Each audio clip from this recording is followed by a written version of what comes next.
Okay, so today I'll be interviewing Isabella Koepf of Rise Beyond Trauma. So, welcome to the Everyday Tarot Podcast, your daily dive into the divine wisdom of the tarot.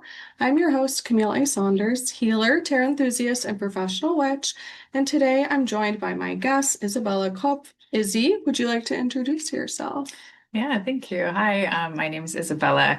I'm a mental health counselor, yoga therapist, and Ayurvedic practitioner. I'm currently practicing out of Washington State, but working with people around the world. Spent a lot of years living internationally, about six or over 6 years living in India, studying a lot of metaphysical, spiritual practices, explored a lot of different spiritual paths. Currently a practitioner of Bhakti Yoga, but very eclectic in my spiritual approach as well. But yeah, I'm excited to be here and talk about all things woo. Yay. Yeah, so if you hear this episode and you'd like to be a guest on the show, I'll have my guest inquiry in the show notes. And if you want to connect further with Izzy, I'll put the Instagram website for both your Instagrams, your email, etc. So all of that will be in the show notes. And if you haven't listened to my other seasons yet, you can check those out.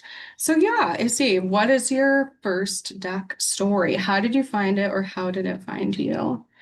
Yeah, so my first deck actually came from a really nice girl at a random hostel out of Asheville, North Carolina. And I remember I was on a road trip. This was, I think, 5 or 6 years ago now. And I was on a road trip down the East Coast and ended up in a hostel in Asheville where this girl was, kind of very witchy. She would had like 5 decks with her and, doing all the spreads in the morning I love it. on her hostel bunk bed. And I kind of like was interested watching her do it, and she gifted me like that really traditional like The deck. Rider Waite. Yeah, Okay. yeah, How yeah, nice. You got a gift for your yeah, first deck. Okay. yeah. It felt very like powerful to be gifted, and she was even telling me how like her first deck that had been gifted to her was her She first was deck. passing it on. Yeah. Oh, So it was like a little cute little hostel moment. Um, Not hostel like angry, but hostel, like you're yeah, lodging. yeah. Yeah. But yeah, and then I used that deck for a while. It was a little too traditional for me, so branched into some other kind of more creative decks. Now I'm a big user of the Light Seers Tarot. Is one of my favorites. But yeah, Yeah. Which, yeah, you've used our full moon circles, which I like to yes, I see. have. Yeah. Yeah. Okay. Okay. So your first deck found you Mhm. via a stranger at a hostel. But I'm like, no one's a stranger actually at a Mhm. hostel because that's the vibe. Totally. It's very serendipitous. Yeah. So how long have you been practicing tarot? Yeah, I feel like, well, I think in some way or the other, I've been exposed to tarot and astrology and kind of spiritual practice in general for most of my life, but never really got very seriously into it until I got my first deck about 5 or 6 years ago. And then I was like every day pulling cards and just like obsessed and constantly, doing all the YouTube, Instagram tarot and, Like you doing it or like watching other watching. people? Okay, Yeah, yeah, yeah. watching. Yeah. Like watching people do pull a Yeah. million cards. Okay.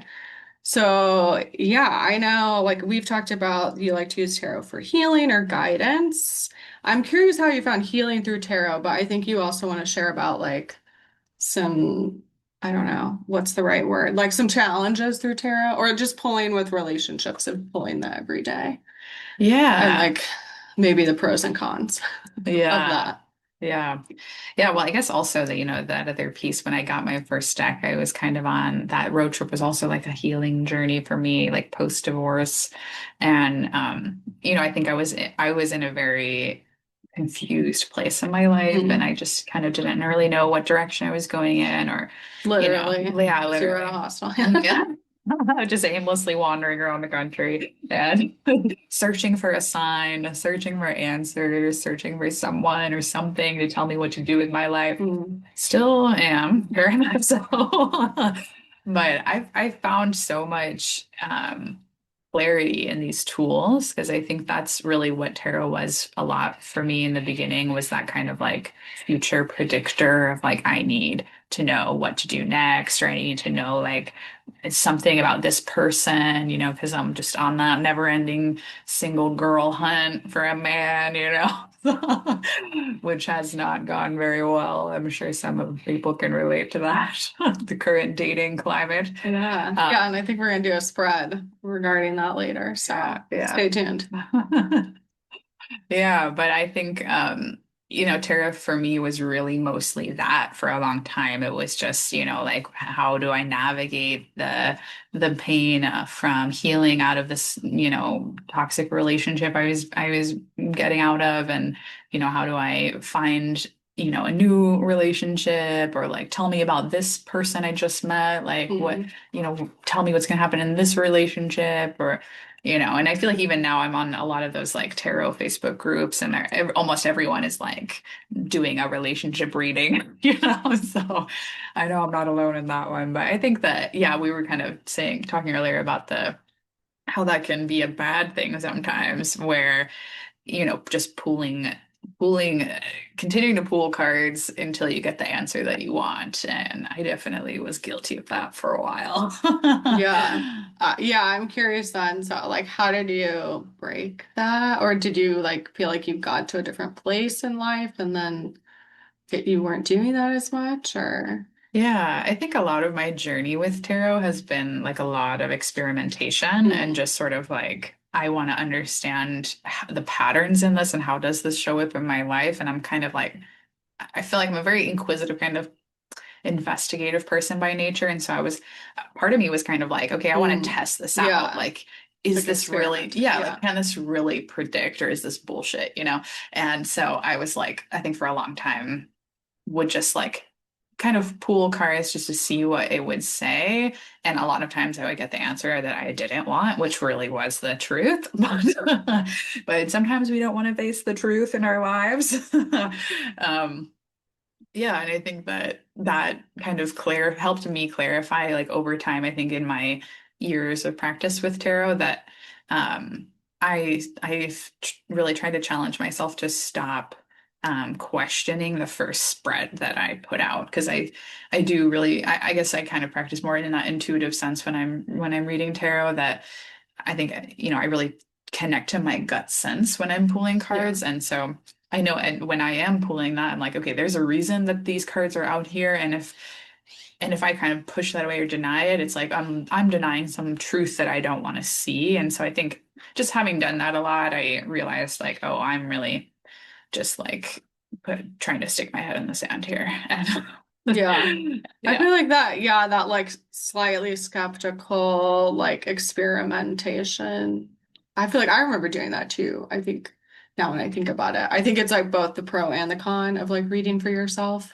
Oh, Is that right? Like there's no one else to see. So yeah. like you can keep pulling cards or you can, right, have your skepticism or do different things, right? You're not going to a reader necessarily and like paying per card or per time. And so there's sometimes like there is no finality and you're like, oh Mhm. my God, I could just pull cards for hours. Yeah. But I think also, yeah, I know for me, like it helped, yeah, actually like hone my intuition. Mhm.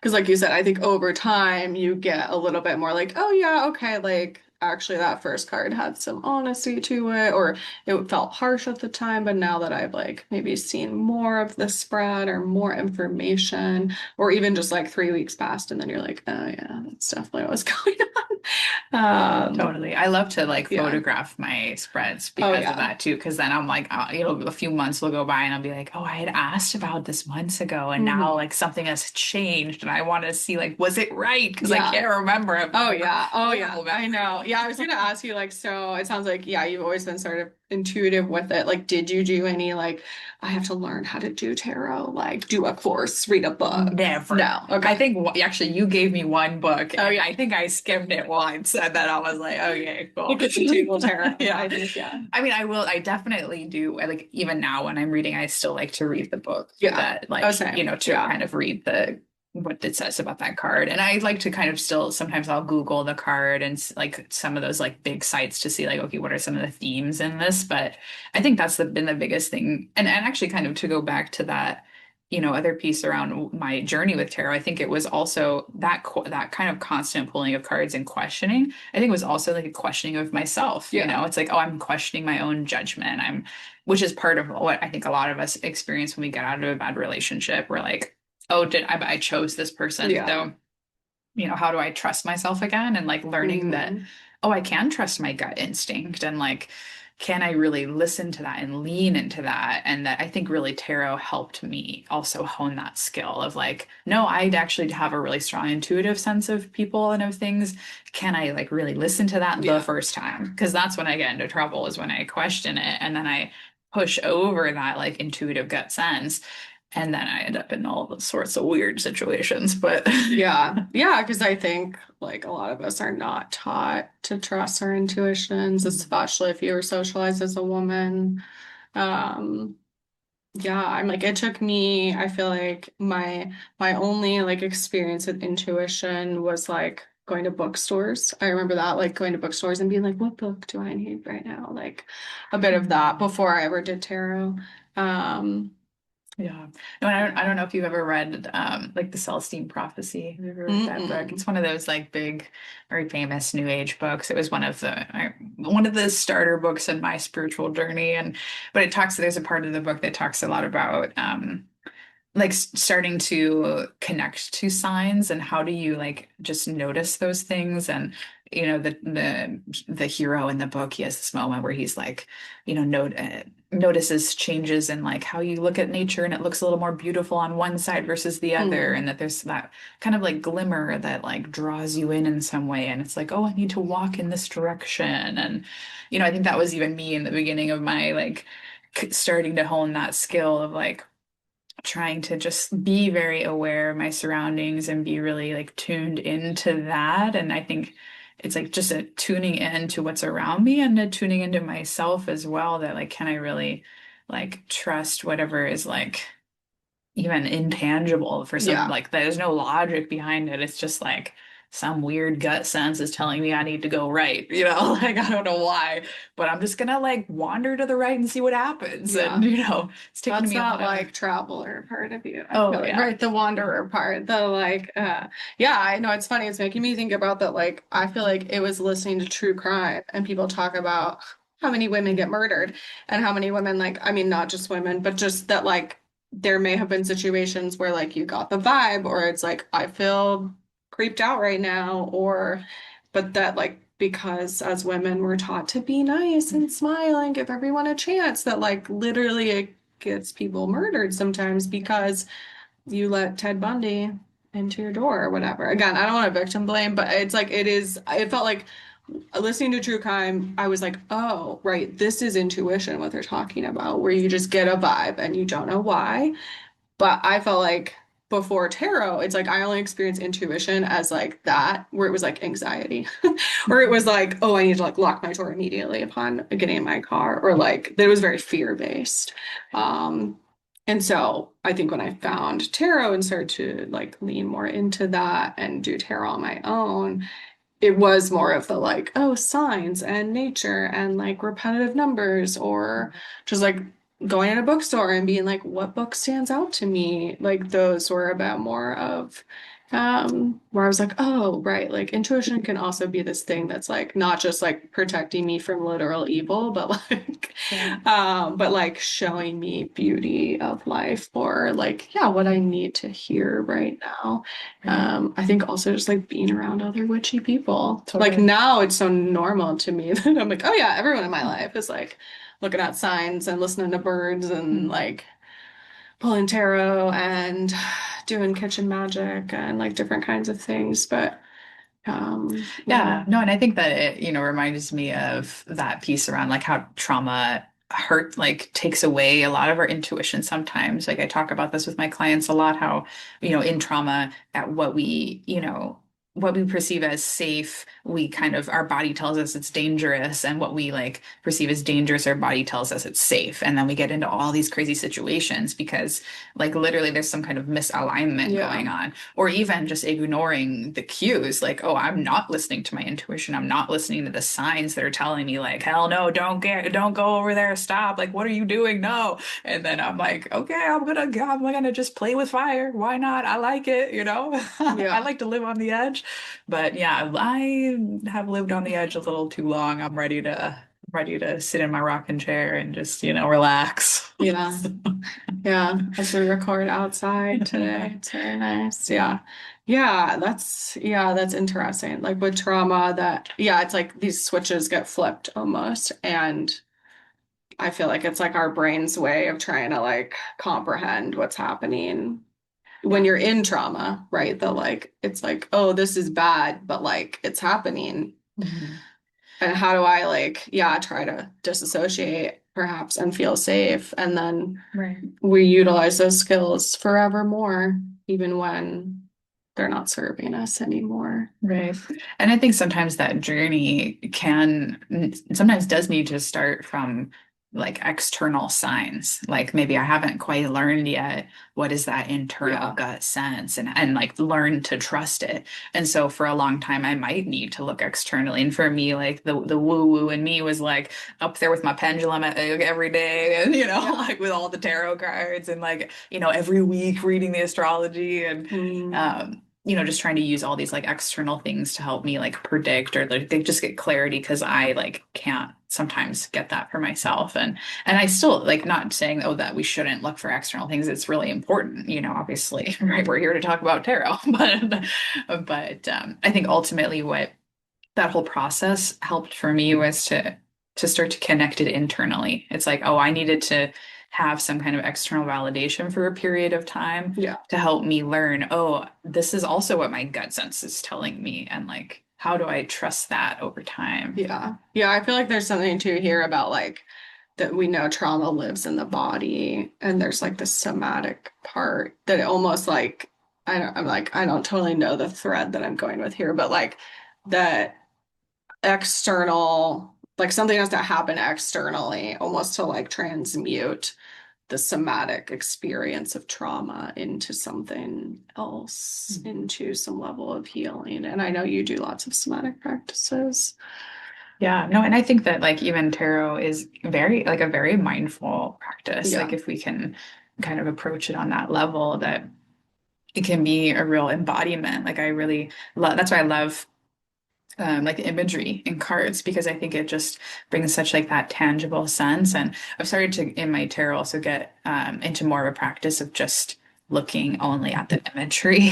And I had this like really interesting spread actually at around the eclipse recently that was like so clear. I didn't even need to open the book. I was like, Mm, just it's like laid out. You just have to yeah. look at the Like the imagery. Yeah, story. and it was like Yeah. so clear. And I love that about that. And it just felt like such an embodied connection of like I can almost see myself in the cards, and I can Mm, just feel that like, oh, I can feel myself like walking that path. I can like I have a relationship with this deck that I've been using for so long, and it's like almost like a part of me. It's like an appendage. So I just feel like that is also a really important piece with that intuition of like, you know, really putting energy into your deck, and you know, in some way, like also getting energy from the collective. That's something I've really done a lot of work on, of just like kind of charging my deck in some way, or just like in some way trying to connect to that like intuitive higher energy that can guide the process. And I always like try to connect to that too, like whatever are my like, higher guides in the process. yeah. Spirit, the Yeah. divine universe. Yeah. Yeah. I had a thought there. Oh, yeah. So if you get like a new deck, what do you do? How do you connect with it? Do you have like a process, a ritual Yeah. of how to Well, get to know it or like, yeah. part of that is definitely some trade secrets in there. Oh, okay. So, Okay, no, I'm fair. kidding. No, I mean, there's so many things like in my personal spiritual lineage. Like I'm very connected with Vedic spirituality and Bhakti yoga, and so what some of my I guess I did have a couple of people who like taught me a little bit about tarot, but so yeah, so I had like a tarot kind of teacher, a little like very casual teacher, who was also in the Bhakti yoga lineage. And what he had shared with me is like that one thing he likes to do is like to have a statue of Vishnu that he keeps whenever he's doing a reading. He keeps Okay. it like kind of near him in some way, and also like lights a candle just to kind of really Yeah. like create a ritual of Yeah. like I'm reading tarot and this isn't me that's reading. I'm tapping into some kind of Mm. higher energy or higher force that is guiding my hands in pulling cards, but it's not like these are not my hands. It's like I'm a Yeah. vessel that Yeah. is being Like channeling. yeah.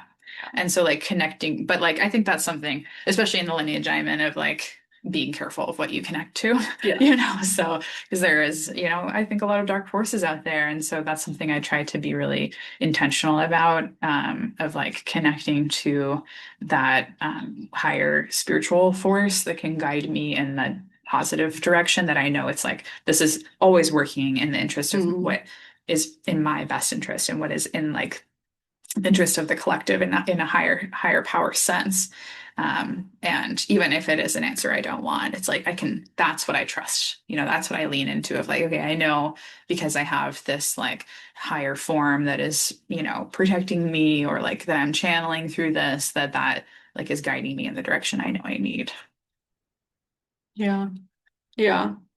Yeah, but I think to kind of go back to your question too about how to like also get, you know, Get how to other know. ways I Yeah. get to know the deck, is, you know, I even just have for a long time actually I took my main deck, I took to a lot of very spiritual places, which, you know, Okay. maybe some people might be like, oh, that's a no-no. But you're kind of like charging it Yeah, kind of in I different would kind of like places. secretly bring it to like temples in India. Be like, Mhm. charging my deck, don't tell anyone. Yeah. Okay. Maybe I shouldn't be saying that publicly or whatever. But I think that even just bringing it to spiritual places, like, you know, we have these like certain places on the earth, I believe, that have like just much higher spiritual energy. And I think that is a way I've charged my deck. And like even like connecting to certain like lunar cycles or high energy times of the year astrologically, like just taking some extra time to like cleanse the deck is something I like to like energetically cleanse my deck in different ways. And yeah, they're kind of a lot of like that, I guess more like Mhm. witchy alternative, like energetic ways I work with my deck to get to know it. And then Yeah. of course outside of just like literally looking at the imagery and like just getting familiar with it. I think is obviously that's like kind of general, but Yeah. Yeah. I'm just always curious how what people's kind of like personal practices are. yeah. Because I feel like there's a lot of, I don't know, again, right? If you're online or you're watching other tarot readers or like other things and you maybe don't have like one specific mentor, I feel like people are like, well, what do I do? Right? Like, how do I do this? Which is inherently like now we're going against our own intuition. Yeah. Like just asking that question, you know, that's why honestly I feel like I mean I still do like to maybe sometimes like listen obviously listen to other things about the tarot and you know listen to this amazing podcast by Camille like definitely you will learn so much. But I think even just like kind of making it your own, I think that's what's really worked for me is that ultimately I feel like it's just a way for me to connect to myself and to like the way I practice spirituality. And so I try to connect to it in that way. And I think that's been a way to even just strengthen my own spiritual practice, Yeah. in the way that works for me. And that's going to look so different to everyone else and what their spiritual practice might look like. And I think that's the fun thing about it, though, is we can get creative and really make it our own. Yeah. And I know that like I do feel like it's like part of the journey everyone goes on is like you see a tarot deck or like go exposed to tarot. You get a deck somehow, some way. You start to do tarot on your own and like do a lot of questioning, do a lot of pull the same cards all the time or like keep pulling cards because you're kind of like in that skepticism place of like, well, I have a deck, but like is it real? Like, is this like actually helping? And then, yeah, I just would having a meetup group where people come, like often people are like, oh yeah, I started tarot like 3 months ago, like pretty new to tarot. Mm. And yeah, I do feel like often they want me to tell them how to do it. And I'm like, no, Yeah. I don't know if it's, the therapist in me or just like Right. I'm also just like a very open, like find your own way kind of person where I'm like, I'll show you how I do it. I'll share it, right? Like my own practices, but you have to find what works for you. And Right. like I think that is like intuitive tarot, right? Like is the idea behind intuitive tarot is that it has to be intuitive to you. Like it doesn't, if it's intuitive to me, but it's not necessarily going to work for you in that way.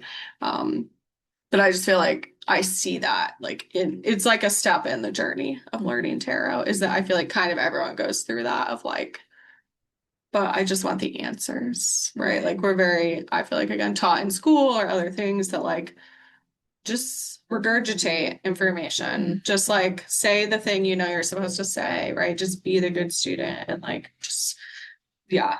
And I'm like, it's not really how life works. And I feel like it sets us up for a lot of like failure in life because it's like, oh, well, I did the things right and it didn't work out. And that can be like a very existential crisis of like, well, now what am I supposed to do? Right. Like you said, right? How do I figure out what it is I want? Like where I want to be, who I want to be with, who I am. Um, that can feel very just like earth shattering, or even like just like that, like nothing feels real. That you're just like, don't feel grounded in, yeah, space or like what you should be doing. Right. I think even that question, it's like, oh, there's not some secret formula Right. for tarot, Right. or for really any, like, I think any kind of Yeah. spiritual practice. I mean, there definitely are, there are like well-worn paths, Right. it's like, oh, this is a path and a practice that's been done Yeah. for Well, thousands you of can years. take a tarot course online, right? Like lots of people will sell you that. Yeah. Learn tarot this way, learn tarot, do Right. this, do that, which again, I'm like, might be helpful on your journey. But now I'm like, oh, this also, I feel like this comes up in therapy too, of like us as therapists, where it's like, oh, I just need to like take another training, right? Like, oh no, I just need more education. I have a master's degree. No, I just need more. Then I'll know the answers. Yeah, I know, and it's reminds me of something I joke about a lot, which is like, oh yeah, just join that $5,000 course, you'll be enlightened in 3 months. Yeah. Like that's what it takes. You just have to find the right online course for Right. enlightenment, and pay the fee, and you're good. You're done. Yeah. That's Right. it. It's like in a lot of ways, it's like it's freedom knowing that like that's not really true. And it's like it's still very hard, right? To be like, so there's no one's gonna like tell me my path, right? Like no one's just gonna like lay it out for me. I think tarot can sometimes, but I think you also have to like be open to it. And I feel like the trusting part of it is also what takes a long time Yeah. to be like, oh yeah, I have the vision, right? I know what this could be in 5 years, but I have no idea how I'm gonna get there. Yeah. And I just gotta trust. And it's like, oh, Yeah. And I think rough. that's definitely and this is maybe beyond my tarot skills, is I haven't quite gotten to that level of tarot of like being able to predict timing of events. That's Oh where yeah. like I turn to astrology Right. more for that. But I think that is so hard, is sometimes like if I'm asking a question about something in tarot, and it's like too broad, then it's like, okay, now I don't know when this is gonna happen. If I'm doing a past, present, future, that's my favorite. Then it's like, okay, future, is that like 6 months from Right. now? Is this like But like, tomorrow? yeah, like what does that Yeah. mean? And then we can get a little lost in that. And so Yeah. yeah, that's also, I think, can be a challenging part of that, is Yeah. like that there is a timeline of things that, we can't always grasp. And, just having trust and faith in that. And Yeah, I think it's like that's the fallacy of like the tarot is fortune telling, where it's like, well, maybe, but like what future? Like you're saying, right? Where it's like, sure, maybe. Like I very much see it as like this is a potential path to go down, or like this is the path you're currently going down. Mhm. You can choose to stay on that. You can choose to take the fork in the road. You can choose to get off the path. Right. But I think, yeah, it's like, again, I think in like pop culture and media, tarot gets depicted as this like scary thing because it's going to tell you your future. And I'm like, well, like you're saying, it's like, well, is that like tomorrow? Is that Right. like 3 months from now? Is this like in 40 years? Like, how do it feels a lot less scary when I realize that, like, oh, right, this thing could happen, but I don't know. just that like it's not actually it's not that clear or like that predictive in that way. Right.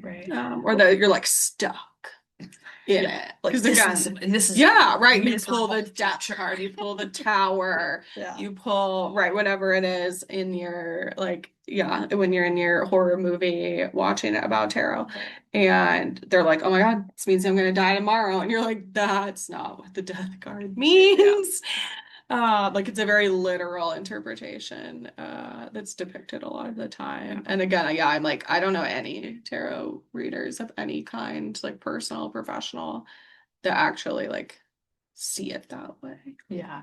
It's funny though, it just reminded me of like one of the first tarot readings I did, actually a friend of mine did for me when I was like contemplating my divorce, and the tower card was pulled. And I was like, Oh man. cool. All Yeah, right. you're like, there I go, jumping out of Yeah. the freaking I'm tower. like, I guess that means I am gonna get divorced. Right. Right, where it's like, oh, I guess this is what's Yeah. happening. And I remember, and I actually around that time too, I had like I had like astrology reading, a tarot reading. I had like You another were like seeking intuitive reading. I those was like, I need answers. somebody to tell me like, am I getting divorced? Like, what is happening? I don't know. And every single reading was like, yeah. And I'm Like, like, no, I need to ask someone else. yeah, like, I'm like, Who else can I pay to tell me what I want to hear. Yeah. Exactly. That's the problem. That's where it gets a little tricky. And yeah, but I still look back on that reading now and I'm like, yeah, I was so resistant to Yeah. taking that in, but it was like exactly what was right. I just like, I couldn't accept it. And I Yeah. think that is also sometimes like, yes, can like, tarot is not like a end all be all future predictor, but like does it have a power to like kind of tell us like this is likely the way the events might unfold if you keep going down that path? Like I have definitely felt that and seen that. And so I think that's been, I think, my own journey of like, coming to an acceptance, but I try to not let that stuff rule my life. Like I don't like let it like, oh, I got a tarot means I need to leave my boyfriend tomorrow. Like that's not, that's not like, I don't think that's a good way to use it. But I think probably in the same way that your divorce was, there was a part of you that was like, I don't think this is working. Like I feel like maybe I need to get divorced. And then right, you get the readings and then it tells you that and you're like, yeah.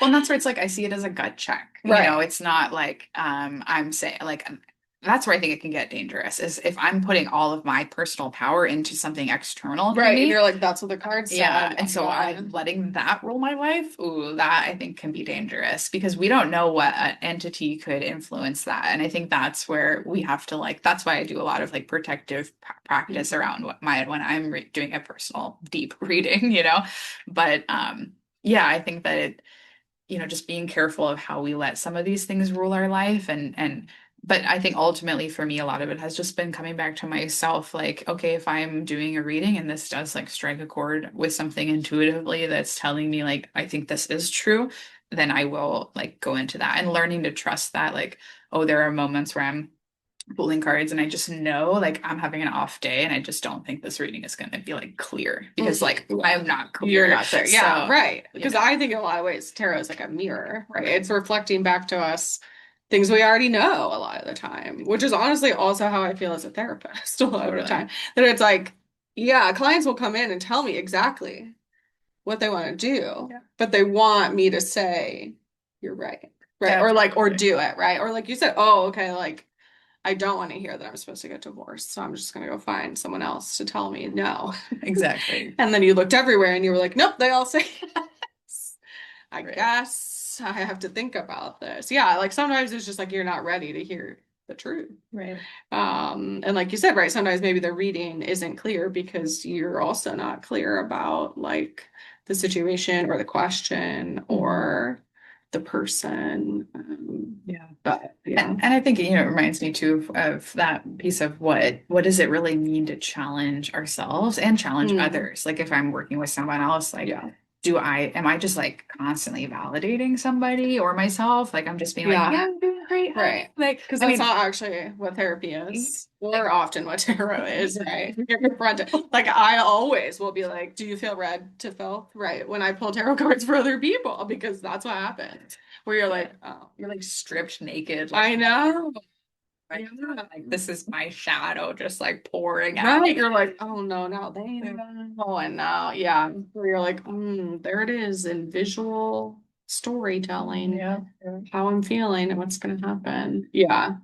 Yeah, it is interesting how like the visual imagery of it like really impacts us. I think it's super helpful because like you said, right? Like that is the first part of tarot. Like some cards don't even have any words on them at all. Like sometimes they have numbers, sometimes they have, right, Major Arcana cards have names or other things, but the imagery is usually what we see first, the artwork, the style, the whatever it is. And as someone who like very much lived in my head in a place of words and was like, that is the end all be all. I'm like, it's very good for me to be like, no, Yeah. not that. Like you said, right? Just go off the pictures. Like, what is it that you see without the book, without someone telling you the answers? And I think often, yeah, it's like, oh, yeah, no, I know what it's saying. Yeah. Sometimes, right, it can help to get clarity or to like affirm it. But I think that's more of the intuitive practice of it is to be like, this is the vibe I get from the card. I open the deck book and I go look at it and it's like, oh yeah, okay, that's right. Or like, oh, okay, that adds a little more nuance to it. Or like you said, like searching it or seeing what other decks say. I know, and I've even seen like some very like literal readings where it's like the imagery, especially in this one deck I use, it's like just such vivid imagery that it's like I'll like, do reading and then put a card down and it's like, oh, this literally looks exactly like this person. Yeah. And I'm like, that is so weird. Like it just right. You're like, how does this work?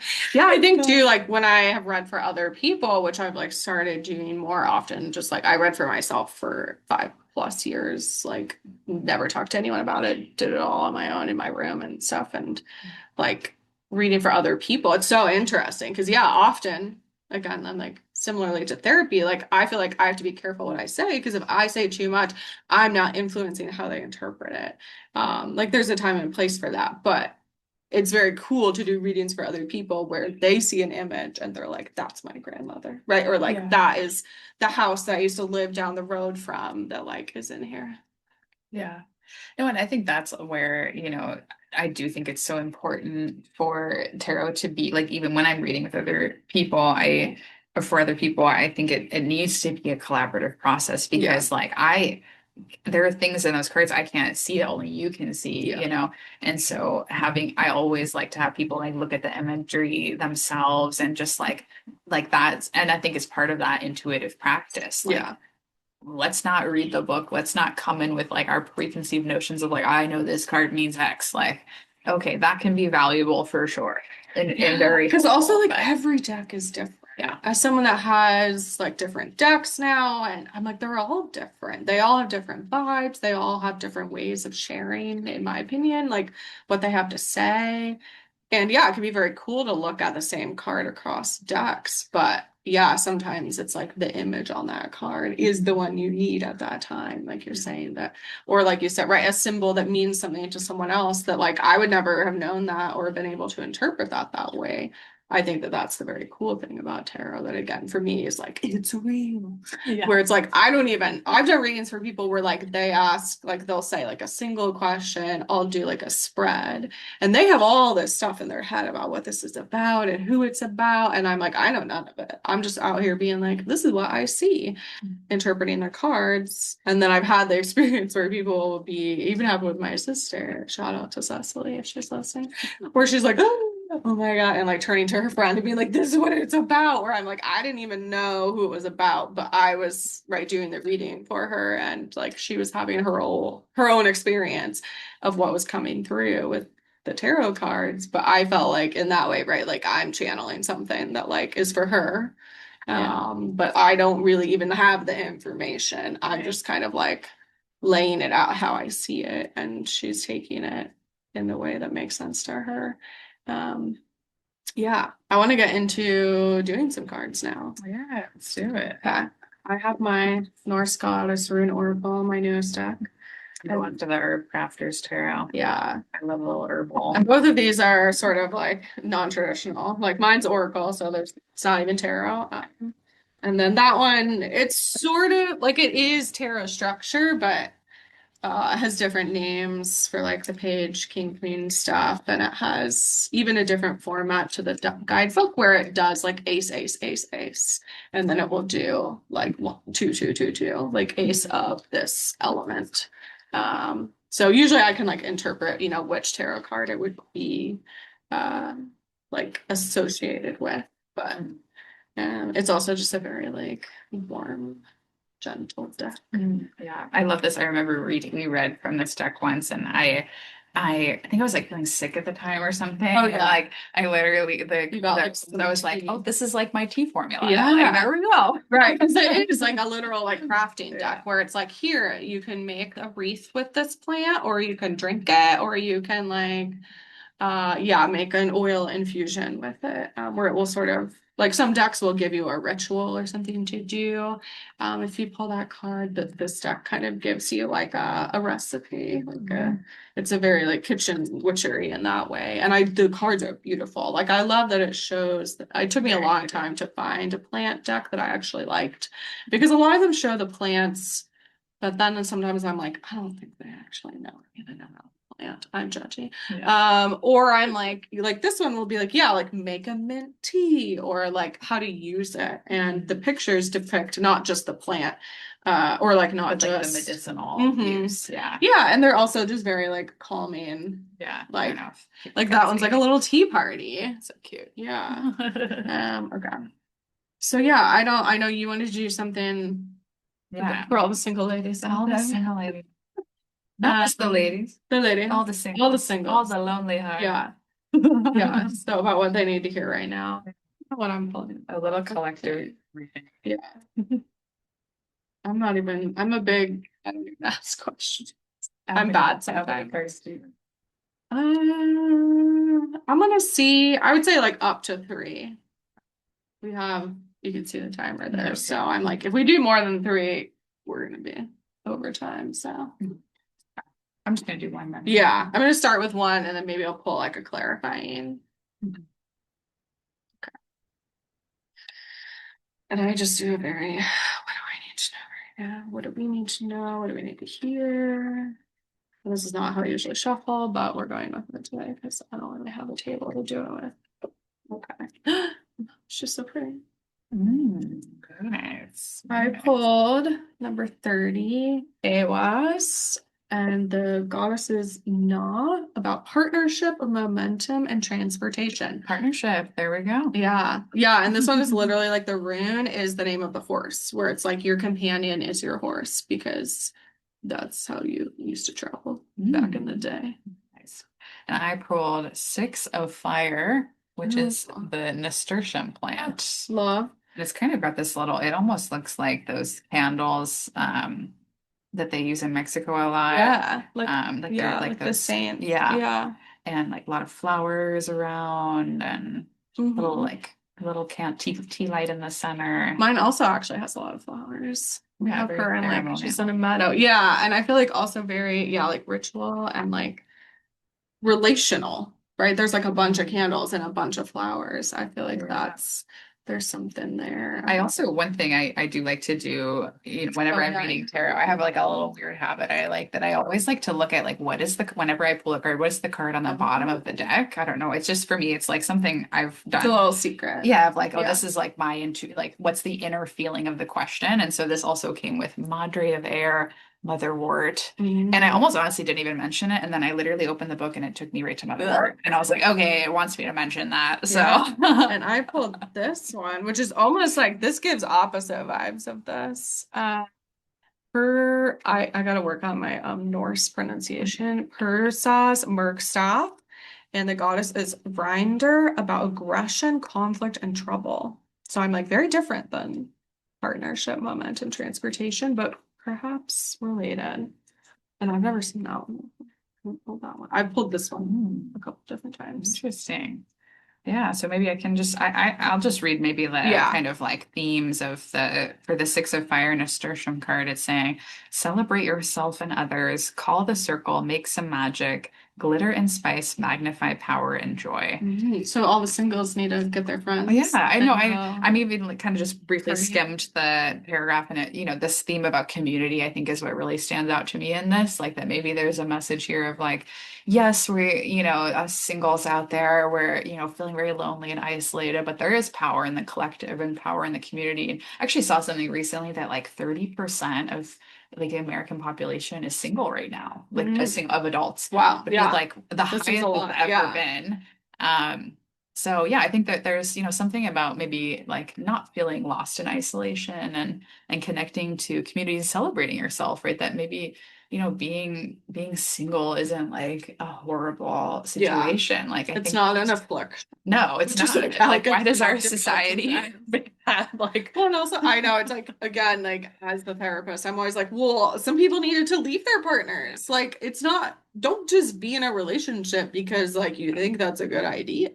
Like I like it should be fulfilling and like making positive changes in your life or different things. Like, but yeah, I feel like the vibe is like you don't have to be lonely. Like get all your friends and like be lonely together was my first thought. But I'm not, it's not even that.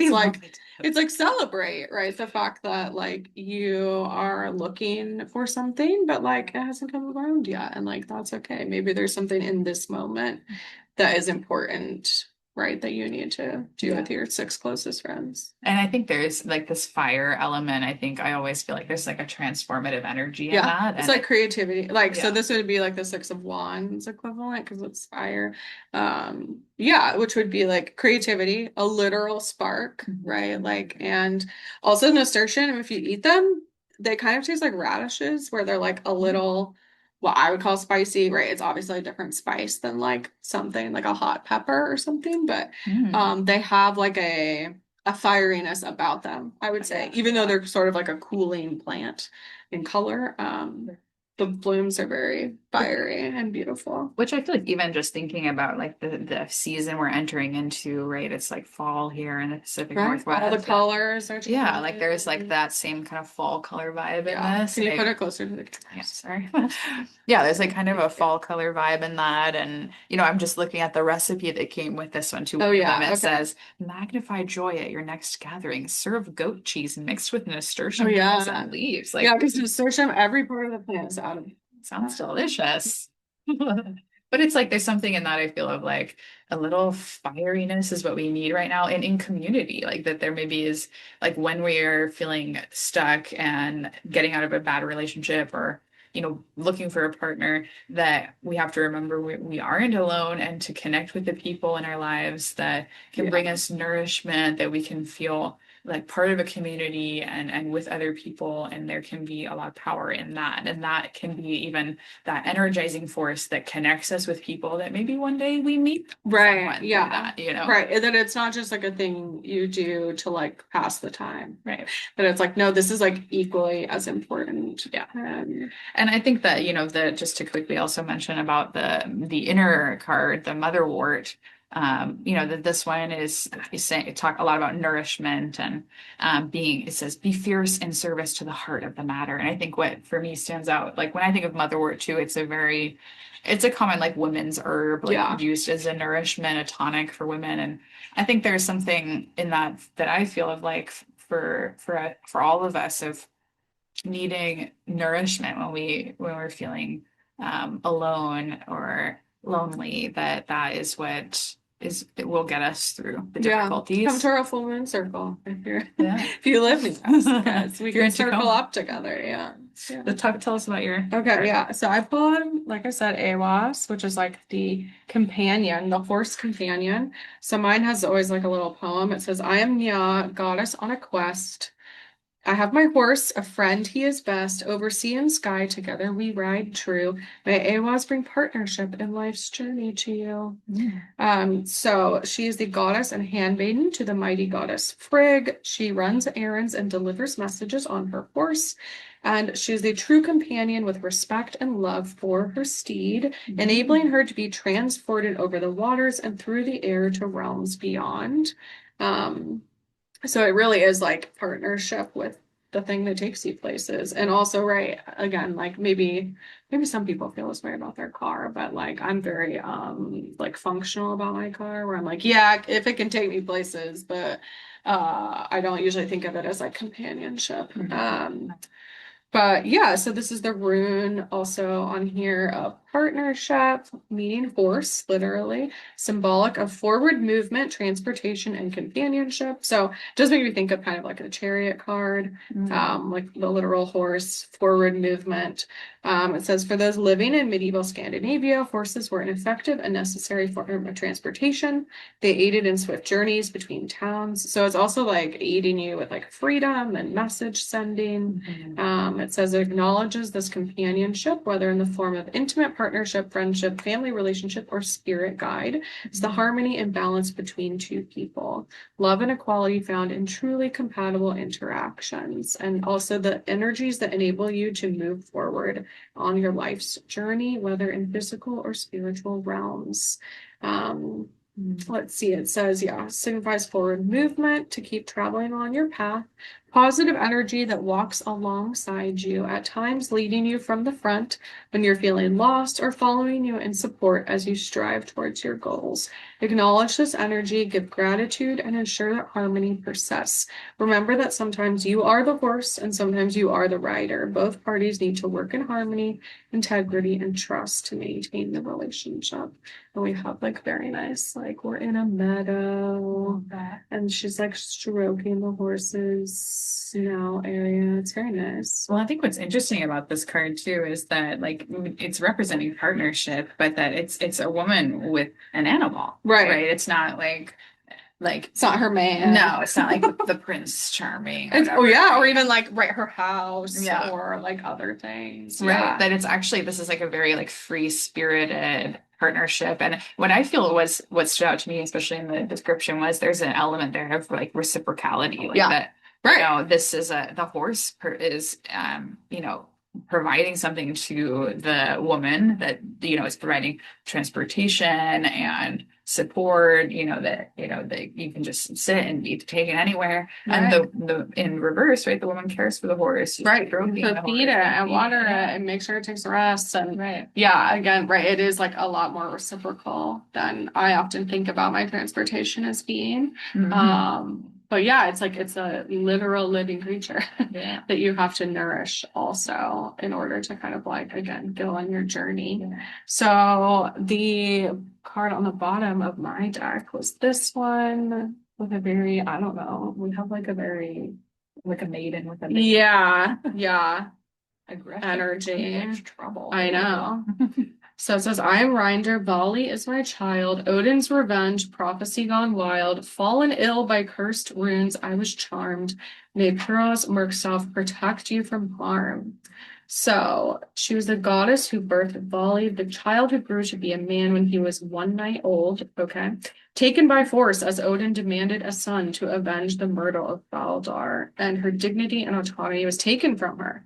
Very interesting. This is like the opposite of this one, just in that like here she has her freedom. But I think that's what this I see. What I see in that is like this is what we started with. Like, okay, we're in a toxic relationship. We're running for our lives. We're like, you know, baby in hand, escaping. You know, and then it's like, and now we're like a strong and free woman with her horse. You know, like that's the journey. That's the hero's journey. Right. Yeah. Right. And just that, like, and that for women it looks different. Like, a lot of the time. So like, it doesn't look like. I was actually thinking the other day, I'm like, I wish we had like a Joseph Campbell Hero's Journey version that was for women. Like, I feel like I read a lot of romantasy novels and like I was seeing a bit of like what that could look like for women, but I still feel like it's very like masculine, where it's like woman is like often like physically violated or like traumatized. Something happens, she gets to escape, then she like literally becomes a warrior, like an assassin. Like it's very physical, where I'm like, what if girl just wants to like grow her corn and like like why do we have to just like be a warrior? That is like the peak experience of like you get to fight off all the evil, where I'm like, sure, there's like something to that, but like I don't aspire to be a warrior personally. No, and that's something I see so much in a lot of my clients, like when they get out of like a bad relationship or any kind of toxic situation or any form of narcissistic abuse in particular, where it's like that, okay, I'm pursuing justice. And Yeah. I have been Right. there, It's like you have to like, be a warrior a lot of the time to like get through it and fight. and I think that is such an important phase for so many people. I know for myself, like that pursuit of justice was and is in a lot of ways still very important for me. But I think that discernment of like, okay, always fighting for justice is an exhausting journey. Yeah. And it's like, what if I want to rest? Yeah. So, And I think that is also like that kind of like the feminine strength of discernment, you know, like that I know when to fight and I also know when to like take a step back and preserve my energy. And that is also winning, right? Winning doesn't always look the same for every person in every situation. yeah. And it's almost that, yeah, it's like starting out, you're in this like very intense, like pendulum swing going one way of like whatever it is, totally victimized, like totally having all these things happen to you. You swing the other way with justice, right? Of like, okay, I'm gonna like almost like win. I'm gonna like have this, right? They're gonna have to deal with kind of repercussions or like try to just get something that like feels more equal in that way. And then I feel like this card is like, well, actually, like partnership is like this. Yeah. Like it's like we're all nice and we just like give each other lots of things. We're both like getting stuff done, but like we're helping each other towards our goals. That it doesn't actually have to be like you doing everything on your own either. That like it's okay to be in partnership. We just have to find like healthy partnership. It's like the extremes between like codependency and hyper independence. Yeah. And then it's like, okay, well, it's, you know, I think that's people think that it's like, oh, well, I was in this very codependent, toxic relationship. So now I'm going to be super independent and I don't need anybody in my life.